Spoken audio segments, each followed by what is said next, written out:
Corona virus तेजी से फैल रहा है और हमसे जुड़े कई लोग मर रहे हैं।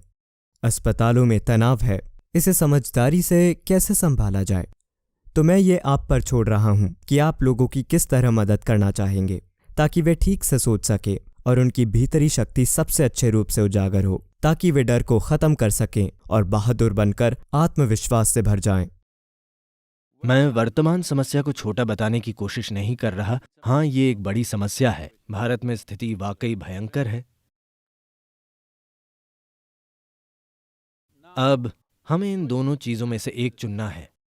जब बाहरी परिस्थितियां हमारे खिलाफ हो जाती हैं, तो हम भी खुद के खिलाफ हो जाएंगे, या जब बाहरी स्थितियां हमारे खिलाफ होंगी तो हम 100% अपना साथ देंगे।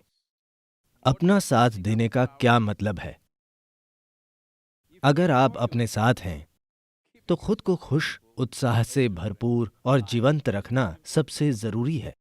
और बहुत सी मेडिकल रिसर्च से पता चलता है कि जब आप खुश होते हैं, जब आप जीवन में पूरी भागीदारी लेते हैं, तब आपकी रोग से लड़ने की ताकत, आपका पूरा शरीर, आपके शरीर की हर चीज सामान्य तरीके से बेहतर हो जाती हैं। इस पर शोध हुआ है और पर्याप्त जानकारी मौजूद है। आज इस बारे में कोई दो राय नहीं है, इस बारे में कोई संदेह नहीं है, ये अच्छे से स्थापित है। तो हमें एक जरूरी बात समझनी चाहिए कि फिलहाल सभी उदासी और प्रलय की बात कर रहे हैं।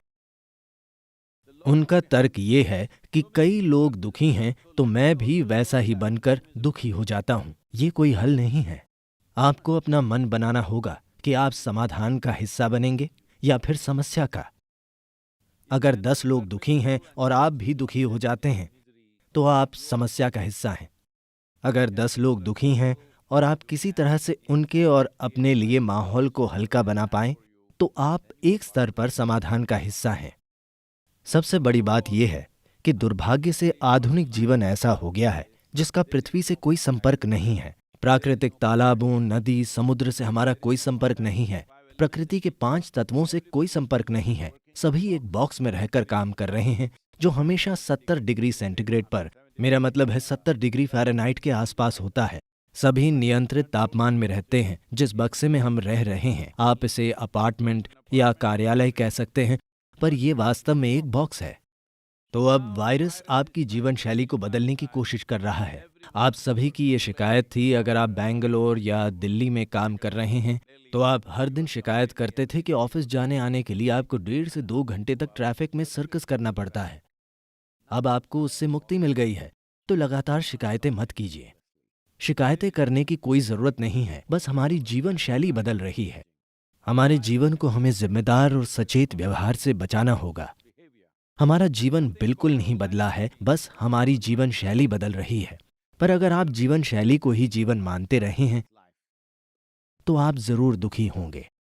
तो आइए हम इस समझ को विकसित करें। आप क्या पहनते हैं, क्या चलाते हैं, कहाँ रहते हैं, इसका महत्व नहीं है।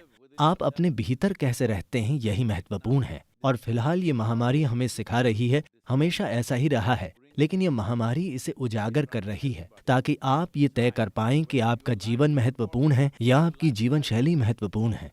जीवन शैली तब महत्वपूर्ण हो जाती है जब हम किसी दूसरे से तुलना करते हुए जीते हैं। जब आप किसी और की तुलना में थोड़ा बेहतर जीना चाहते हैं, आप किसी दूसरे से अधिक पाना चाहते हैं, आप हर तरह से बेहतर होना चाहते हैं, आपके आसपास के लोगों से बेहतर। Let's leave this silly way of existence. Let's organize our lives in such a way that you're joyful. आइए इस मूर्खता को छोड़ दें। आइए अपने जीवन को ऐसे व्यवस्थित करें कि आप खुश हों, आप स्वस्थ हों, आपके परिवार के लोग खुश हों, आपके आसपास के लोग खुश हों। यही जीवन है। जीवन शैली में एक साधारण सा बदलाव आने को समस्या न बनाएं। अभी जिंदा रहना जरूरी है क्योंकि जीवन कीमती है। जीवन शैली कीमती नहीं है, जीवन कीमती है। जीवन क्या है और जीवन शैली क्या है, इस बारे में आपकी बुनियादी समझ का बदलना जरूरी है। अगर आप ये बदलाव लाते हैं तो आपके दिमाग में आपके द्वारा बनाया जा रहा गैर जरूरी तनाव काफी कम हो जाएगा।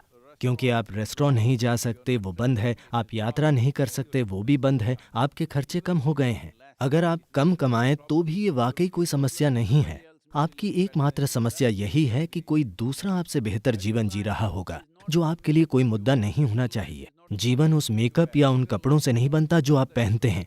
जीवन उस कार में नहीं है जिसे आप चलाते हैं। जीवन बेहतर तब होता है जब आप अपने भीतर बेहतर जीते हैं। अगर ये बुनियादी प्राथमिकता आप बदल दें, महामारी के लिए नहीं, अपने लिए, वायरस की वजह से नहीं, अपने फायदे के लिए, यदि आप ये बदलाव लाते हैं तो आप देखेंगे कि महामारी से जुड़ी कुछ समस्याएं और मुद्दे हैं। समस्या ये है कि लोग अपनी जान गंवा रहे हैं, सिर्फ यही समस्या है, वरना ये कोई समस्या नहीं है। दुर्भाग्य से लोग अपना जीवन खो रहे हैं क्योंकि कोई देश इतना काबिल नहीं है कि अपनी पूरी आबादी या जनसंख्या के एक बड़े हिस्से को हॉस्पिटल में भर्ती कर सके। तो महत्वपूर्ण बात यह है कि किसी भी तरीके से हमें संक्रमण हो सकता है। जरूरी ये है कि जितना हो सके उसे खुद से दूर रखना। इसीलिए टीकाकरण अभियान बहुत महत्वपूर्ण है। टीकाकरण एक अंतिम समाधान नहीं है, पर टीकाकरण समस्या को टाल देता है। समस्या को टालने से चिकित्सा संस्थानों और बुनियादी ढांचों पर ज्यादा दबाव नहीं पड़ेगा और इससे मृतकों की संख्या को काफी नीचे लाया जा सकता है। लोगों का मरना जरूरी नहीं है, पर महामारी के दौरान आप सभी को ये बुनियादी जिम्मेदारी लेनी चाहिए। आपको ये प्रतिबद्धता लेनी चाहिए कि मैं संक्रमित नहीं होऊंगा। इसके लिए मुझे जो कुछ भी करना पड़े मैं करूंगा, पर अगर इन्फेक्शन होता है, मैं किसी तरह संक्रमित हो गया, तो मैं ये पक्का करूंगा कि ये किसी दूसरे तक न जाए। इतनी प्रतिबद्धता आपको लेनी चाहिए। मैं ये इसलिए कह रहा हूं कि इस महामारी की एक मुख्य और सरल बात यह है कि ये चूहों द्वारा नहीं फैलती, ये एक मच्छर द्वारा नहीं फैलती, ये किसी दूसरे पक्षी या जानवर या किसी और द्वारा नहीं फैलती, ये इंसानों से फैलती है।